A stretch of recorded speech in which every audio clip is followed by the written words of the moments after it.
All right, guys, so we got this Nikki Haley moment, which has gone viral. She was at some campaign event, and I'm just going to read for you the exchange here. There was, like, the person's responses you actually couldn't hear towards the end anyway, so reading it is no big deal. But the person asks, what was the cause of the U.S. Civil War?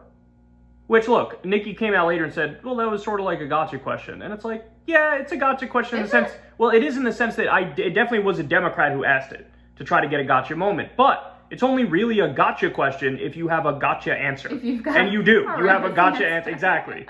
So, you want me to play the part of Nikki Haley and you can be the questioner? No, it's okay. I'll just read it. I'll just get it over with. Haley said, well, don't come with an easy question or anything.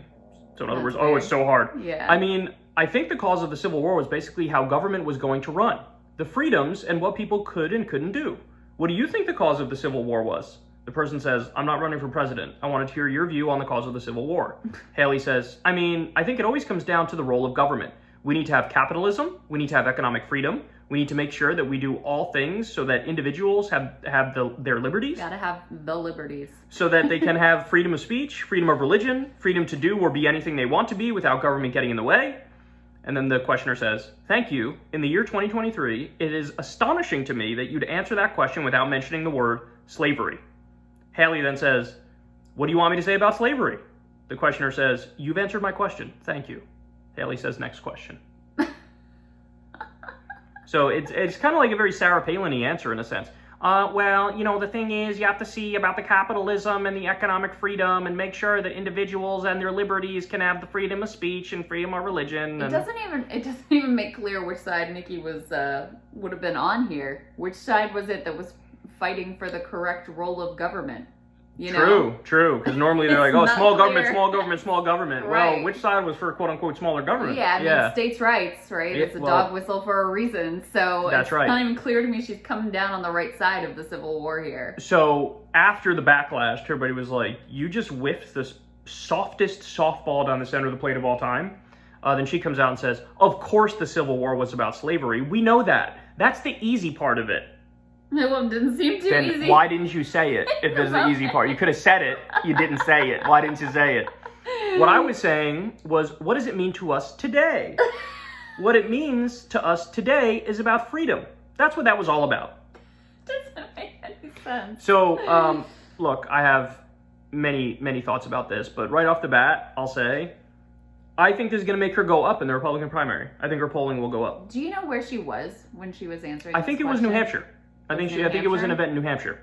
That makes it even more perplexing. Yeah, because in New Hampshire, they're not, typical, deep South Republicans. They were on the right side in the Civil War, so you wouldn't think there'd be the same, nervousness as if she was in, Mississippi or even her home state of South Carolina. There might be a different, I think it's very telling of who she thinks her voters are, and she may not be wrong, right? She may not be wrong. But clearly, she immediately reacts to this question, saying, well, don't come with an easy question or anything, which I guess is her trying to be like, oh, this is such a hard question. Yeah, why are you asking me such a hard question? And so she is immediately incredibly uncomfortable. And it's like, how is this difficult at any point? How is this difficult right now? Why are you so afraid of acknowledging, as the questioner says, in the year 2023, that the Civil War was primarily over slavery? Because this is right-wing political correctness. This is something you don't talk about in right-wing circles. Yeah. And if you do talk about it, you have your long list of obfuscations and dodges. Yeah. The right-wing politically correct answer is, it was about states' rights. It was about states' rights. But then, of course, the follow-up to that is states' rights to do what? Right. States' rights to do what? States' rights to own people. That was the argument. It's get this big federal government, this centralized government away from us because they want to prevent us from being able to own people. And in our states, we say it's okay to own people. Yep. Yeah. Well, it's also her lane that she's crafted for herself is this sort of model minority kind of thing. I'm the daughter of immigrants. Mm-hmm. I'm the brown woman. That's fine. That's cool with you guys. And I'm not gonna make you I'm not gonna say anything that's gonna make you uncomfortable. I'm totally cool with this whole how you feel about race, and I'm just not gonna talk about it. And it should be a melting pot. And that's that. So I think it also, because she so wants to maintain that role, I think that's also partly of why this made her so incredibly uncomfortable. Yes, I think that's fair.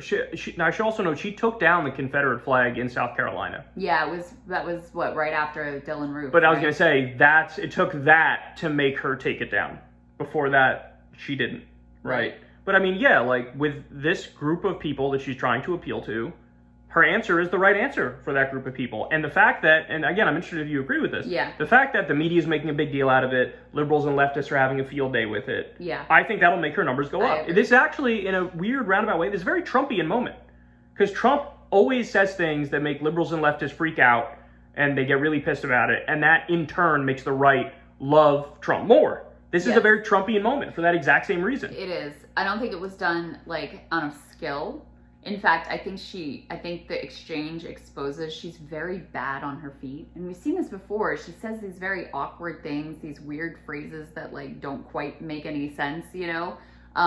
But the thing about it that will inure to her benefit is just the fact that there's a free count. And it's like, oh, the people that I hate you too, then I like you. I mean, that's now, like the core of it. It's not that they so much love this answer necessarily. Maybe they do, maybe they don't. As the media reaction to it will generate a positive response. Now, the difference between her and Trump, though, is Trump wouldn't have come out and said, of course the Civil War was about slavery. He wouldn't have done that.